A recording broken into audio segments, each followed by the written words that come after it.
Hi forks. ಇವತ್ತು ಒಂದು ತುಂಬ ಸ್ವೀಟ್ ಆಗಿರೋ ಪುಡಿಂಗ್ ಮಾಡೋಣ. ಅತಿ ಕಡಿಮೆ ಇಂಗ್ರೀಡಿಯೆಂಟ್ಸ್ ಯೂಸ್ ಮಾಡಿ. ಮ್ಯಾಂಗೋ ಸೀಸನ್ ಅಲ್ವಾ ಇವಾಗ. So we shall start. This is mango pudding. ಇದರಲ್ಲಿ ಅಗರ್ ಅಂತ ಸಿಗುತ್ತೆ. ಸೊ ಅದು ಡ್ರೈ ಇರುತ್ತೆ, ಅದು ನೀರಲ್ಲಿ ನೆನೆಸಿಟ್ಕೊಂಡಿದ್ದೀನಿ.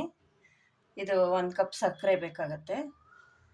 ಮ್ಯಾಂಗೋ ಪಲ್ಪ್ 1 ಕಪ್, ಆಮೇಲೆ ಮಿಲ್ಕ್ 1 ಕಪ್ ಇದೆ. ಇವಾಗ ಸ್ಟಾರ್ಟ್ ಮಾಡೋಣ.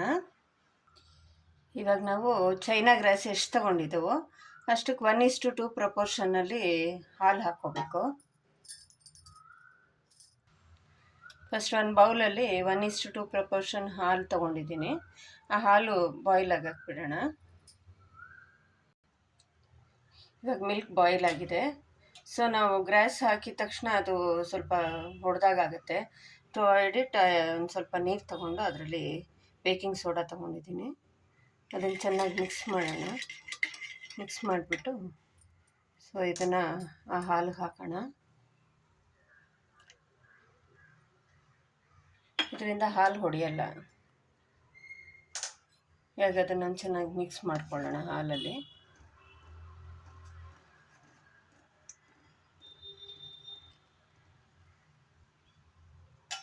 ಸೊ ನೆಕ್ಸ್ಟು ಈ ನೆಂದಿರೋ ಗ್ರಾಸ್ ಇರುತ್ತಲ್ಲ ಅದನ್ನು ಹಾಕ್ಕೊಳ್ತಾ ಇದ್ದೀನಿ.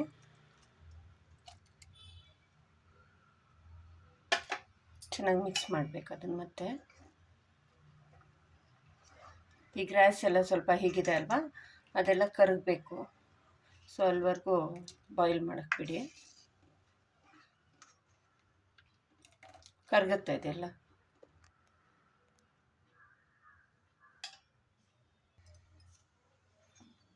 ನೋಡಿ ಇವಾಗ ಈ ಗ್ರಾಸ್ ಎಲ್ಲ ಕರಗಿದೆ ಕ್ಲೀನಾಗಿ. ಸೊ ಸೊಲ್ಯೂಷನ್ ಎಲ್ಲ ಕ್ಲಿಯರ್ ಆಗಿದೆ ಇದು. ಇವಾಗ ಇದಕ್ಕೆ ಮ್ಯಾಂಗೋ ಪಲ್ಪ್ ಆ್ಯಡ್ ಮಾಡೋಣ. ಇದು ಮ್ಯಾಂಗೋ ಪಲ್ಪ್ ಬಂದು 2 ಕಪ್ಸ್ ಮಿಲ್ಕ್ ತೊಗೊಂಡಿದ್ದೀವಲ್ಲ, 1 ಕಪ್ ಮ್ಯಾಂಗೋ ಪಲ್ಪ್ ತೊಗೊಂಡಿದ್ದೀನಿ ನಾನು. ಸೊ ಇದನ್ನು ಚೆನ್ನಾಗಿ ಮಿಕ್ಸ್ ಮಾಡ್ಕೊಳ್ಳೋಣ. ಈ ಪಲ್ಪ್ ಎಲ್ಲ ಕರಗಬೇಕು. ಸೊ ಅದೆಲ್ಲ ಕ್ಲೀನಾಗಿ ಮಾಡ್ಕೊಳ್ಳಿ. ಇಷ್ಟ ಇರೋರು ಸುಮ್ಮನೆ ಅದನ್ನು ಮ್ಯಾಶ್ ಮಾಡಿಬಿಟ್ಟು ಹಾಕ್ಕೋಬೋದು, ಇಲ್ಲಾಂದರೆ ಮ್ಯಾಂಗೋ ಮಿಕ್ಸಿ ಮಾಡಿ ಅದನ್ನು ಪಲ್ಪ್ ಹಾಕ್ಕೊಳ್ಳಿ. ಸೊ ಅದು ಸ್ವಲ್ಪ ಬಾಯಿಗೆ ಸಿಕ್ಕಿದ್ರೆ ಟೇಸ್ಟ್ ಚೆನ್ನಾಗಿ ಸಿಗುತ್ತೆ. ನೋಡಿ ಹೀಗೆ ಚೆನ್ನಾಗಿ ಮಿಕ್ಸ್ ಮಾಡ್ಕೊಳ್ಳೋಣ. ಇವಾಗ ಇದಕ್ಕೆ 1 ಕಪ್ ಗ್ರಾಸ್ ತೊಗೊಂಡಿದ್ದೀವಲ್ಲ, ಅದಕ್ಕೆ ಸ್ವೀಟ್ ಜಾಸ್ತಿ ಬೇಕು ಅನ್ನೋರು 2 ಕಪ್ ಸಕ್ಕರೆ ತೊಗೋಬೋದು. ನಾನು 1.5 ತೊಗೊಂಡಿದ್ದೀನಿ ಅಷ್ಟೇ, ಯಾಕೆಂದರೆ ಮ್ಯಾಂಗೋ ಅಲ್ಲಿನೂ ಸ್ವೀಟ್ನೆಸ್ ಇರುತ್ತಲ್ಲ. ಸೊ 1.5 ತೊಗೊಂಡಿದ್ದೀನಿ. ಶುಗರ್ ಆ್ಯಡ್ ಮಾಡಿದ್ದೀನಿ. ಮತ್ತು ಒಂದು ಸರ್ತಿ ಚೆನ್ನಾಗಿ ಮಿಕ್ಸ್ ಮಾಡೋಣ. ಸಕ್ಕರೆ ಎಲ್ಲ ಕರಗೋವರೆಗೂ ಹಾಗೆ ಬಿಡೋಣ ಮಿಕ್ಸ್ ಮಾಡಿಬಿಟ್ಟು.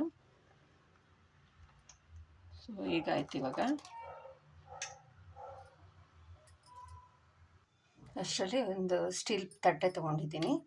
ಅದಕ್ಕೆ ತುಪ್ಪ ಹಾಕಿಬಿಟ್ಟು ಚೆನ್ನಾಗಿ ಗ್ರೀಸ್ ಮಾಡ್ಕೊಳ್ಳೋಣ. ನಾವು ಯಾವ ಕಪ್ಪಲ್ಲಿ ಸರ್ವ್ ಮಾಡ್ತೀವೋ ಆ ಕಪ್ಸನ್ನು ಗ್ರೀಸ್ ಮಾಡಿ ತೊಗೊಂಡಿದ್ದೀನಿ ನಾನು.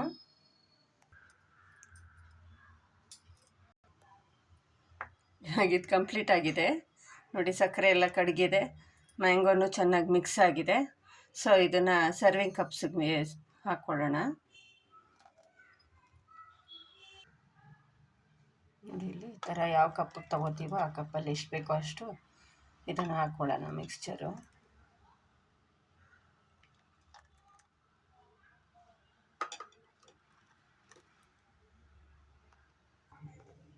ತಟ್ಟೆ ಗ್ರೀಸ್ ಮಾಡಿ ತೊಗೊಂಡಿದ್ನಲ್ಲ, ಆ ತಟ್ಟೆಗೆ ಮಿಕ್ಸ್ಚರ್ನ ಹಾಕ್ಕೊಳ್ತಾ ಇದ್ದೀನಿ.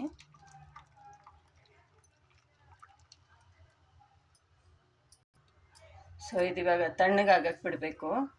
ಒಂದು 1/2 ಅವರ್ ಬಿಟ್ಟರೆ ತಣ್ಣಗಾಗಿ ಸೆಟ್ ಆಗುತ್ತೆ.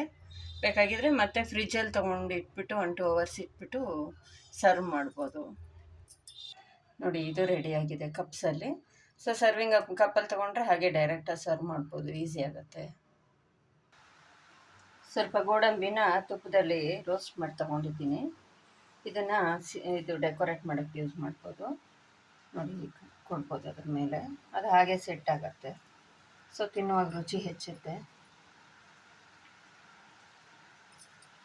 ನೋಡಿ ಈ ಥರ ಮತ್ತು ಇದ್ರ ಮೇಲೆ ಬೇಕಾದ್ರೆ ಮ್ಯಾಂಗೋ ಪಲ್ಪ್ ಕೂಡ ಕಟ್ ಮಾಡಿಬಿಟ್ಟು ಹಾಕ್ಬೋದು.